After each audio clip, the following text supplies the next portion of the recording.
Selamat datang di channel ini, rekan-rekan sekalian. Pemerintah telah memberikan kabar baik bagi para tenaga honorer. Bakal ada aturan baru yang mengatur terkait dengan kebijakan yang memihak para tenaga honorer ini. Informasi selengkapnya ditonton secara lengkap video ini. Rekan-rekan, pemerintah saat ini hampir menyelesaikan rancangan peraturan pemerintah tentang manajemen ASN. Aturan ini disebut akan menjadi peraturan pelaksana di dalam reformasi di bidang aparatur sipil negara serta penyelesaian persoalan tenaga honorer.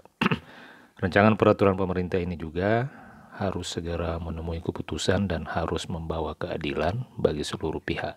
Itu yang dikatakan oleh Menteri Pendayagunaan Aparatur Negara dan Reformasi Birokrasi Abdullah Azwar Anas. Rekan-rekan sekalian, Anas menyebutkan bahwa aturan tersebut sudah dibahas di dalam rapat panitia antar kementerian yang digelar beberapa waktu yang lalu. Rapat tersebut juga diikuti oleh Kementerian Keuangan, Kementerian Dalam Negeri, BKN, Lembaga Administrasi Negara, dan seluruh stakeholder terkait lainnya. Menpan menyebutkan bahwa dalam rapat itu, kementeriannya mendapatkan berbagai pendapat mengenai dasar hukum tentang penyelesaian persoalan tenaga non-ASN yang selama ini sudah mengabdi untuk negara. Menpan sendiri menilai penyelesaian mengenai masalah tenaga honorer ini dianggap sangat mendesak sebab nasib jutaan tenaga honorer bergantung pada regulasi ini. Ini sangat urgen menurut Menpan untuk segera diselesaikan karena impactnya sangat besar rancangan peraturan pemerintah ini.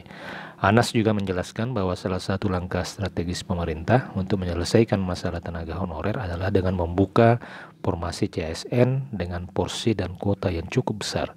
Ia menilai melalui seleksi calon aparatur sipil negara itu, honorer akan diubah statusnya menjadi pegawai pemerintah dengan perjanjian kerja. Seleksi P3K menjadi fokus utama pemerintah untuk menyelesaikan persoalan pegawai non-ASN di instansi pemerintah. Jadi seleksi P3K yang akan dilaksanakan pada tahun ini itu hukumnya wajib bagi rekan-rekan honorer sekalian karena ini memang merupakan solusi utama di dalam menyelesaikan persoalan tenaga honorer di instansi pemerintah. Sementara itu, pelaksana tugas Deputi Bidang SDM Aparatur Kementerian Pendayagunaan Aparatur Negara Abdul Hakim menegaskan bahwa rancangan peraturan pemerintah ini menjadi payung hukum penyelesaian tenaga non-ASN. Ia pun menjamin tidak ada niat pemerintah untuk memecat para tenaga honorer. Sesuai arahan Presiden, menurutnya penyelesaian honorer ini juga tidak boleh menjadi beban fiskal.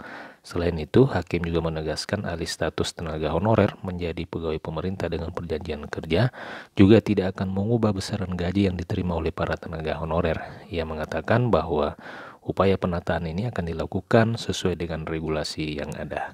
Demikian rekan-rekan berita kali ini. Jika ada tanggapan, pertanyaan, dan komentar, silakan tuliskan di kolom komentar video ini. Terima kasih, sampai jumpa di video berikutnya.